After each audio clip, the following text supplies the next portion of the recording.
the object worthy of our ambition. Colossians chapter 3, verses 1 to 15.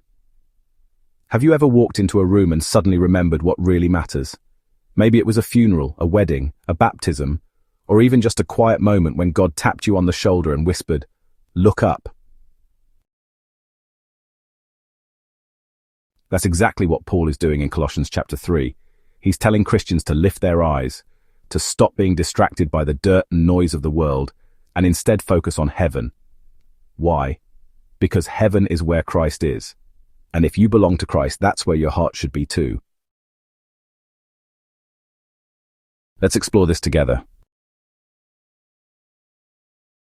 Paul begins, "If then you were raised with Christ, seek those things which are above, where Christ is, sitting at the right hand of God."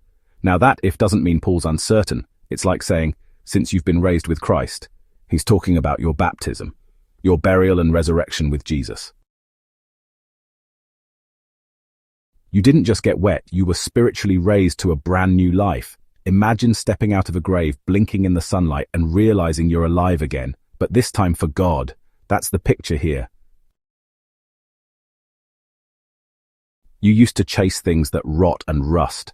Now you're called to chase glory, to hunger for heaven, to set your mind on things eternal, not things temporary. Why? Because Jesus isn't in the tomb, he's on the throne. And if you're following him, you're no longer bound to earth like a prisoner. You're part of something heavenly. Paul says it clearly, set your mind on things above, not on things on the earth. You know, this world constantly screams for your attention. Social media, gossip, power, sex, stuff. It's like living in a carnival full of flashing lights, all trying to distract you from the real treasure. But Paul says, remember who you are, you died. The old you, the one enslaved to sin, was nailed to the cross with Christ. Your new life is hidden with him in God. And here's the promise. When Christ, who is our life, appears, then you also will appear with him in glory. That's not wishful thinking. That's a guarantee for the faithful. You may feel invisible now, unnoticed, mocked, overlooked. But one day when Jesus returns, the whole universe will see who his people really are. That's why we keep going. That's why we live different. Now Paul gets serious. If you belong to Jesus, you have some cleaning house to do. Put to death, he says, your members which are on the earth, fornication, uncleanness, passion, evil desire, and covetousness, which is idolatry. In other words, kill the sin that's trying to kill you. Don't manage it. Don't pet it. Don't excuse it. Crucify it. He names names: sexual sin, impurity, lust, greed. These aren't little slip-ups, these are soul-destroying traps. And honestly, they were everywhere in Paul's world, just like they are in ours. And covetousness? Paul calls it idolatry. It turns stuff into your god: money, status, pleasure, whatever you think you can't live without. Paul reminds them, you used to walk in these things, but not anymore. Can people tell you're different now? Or are you still warming your hands at the world's fire, just hoping not to get burned? Then Paul lists more sins: anger, wrath, malice, blasphemy, filthy language, and lying. These are sins of the mouth and heart, boiling emotions, bitter words, and twisted truths. Here's a challenge. What if someone recorded your conversations and thoughts for a week? Would you be proud to play them back to Jesus? Put them off, Paul says, like taking off filthy clothes, because they don't belong on God's people anymore. But Christianity isn't just about what you take off, it's about what you put on. Paul says, put on the new man who is renewed in knowledge according to the image of him who created him. This is your new wardrobe. God doesn't just wash you, he remakes you. You're being renewed to look more and more like Jesus every day. And in this new identity, there's just no room for division.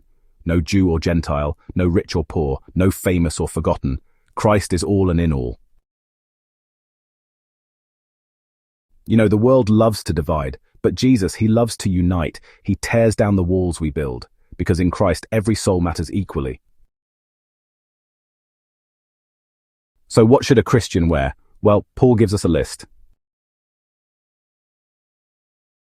Therefore, as the elect of God, holy and beloved, put on tender mercies, kindness, humility, meekness, long-suffering.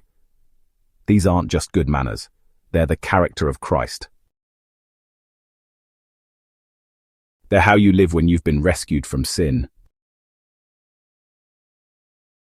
And don't forget forgiveness. Paul says, forgive one another, even as Christ forgave you.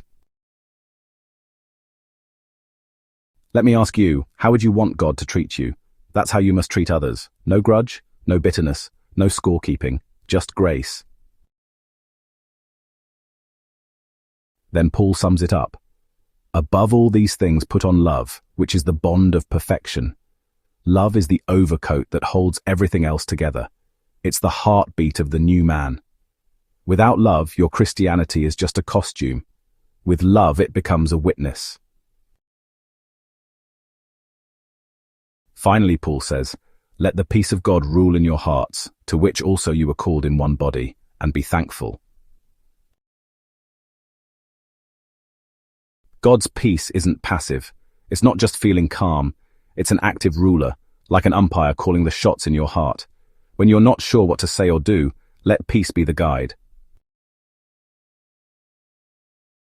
And don't miss this. Paul ties it all to the church. One body, not 2,000 bodies, not a body for every opinion or preference. One body called by the gospel, held together by Christ. And if you're part of that body, be thankful.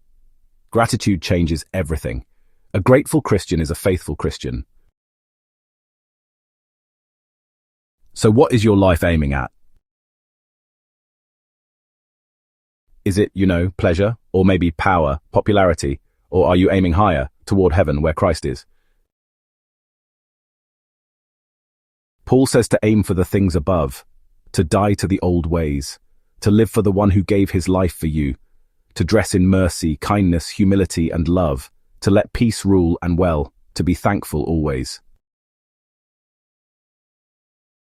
The world is busy chasing shadows, but in Christ you are chasing the light. Let's not settle for the mud pies in the alley when we've been invited to a feast in the palace. You were made for something higher, so live like it, think like it, love like it, because Christ is your life, and when he appears you'll shine with him in glory.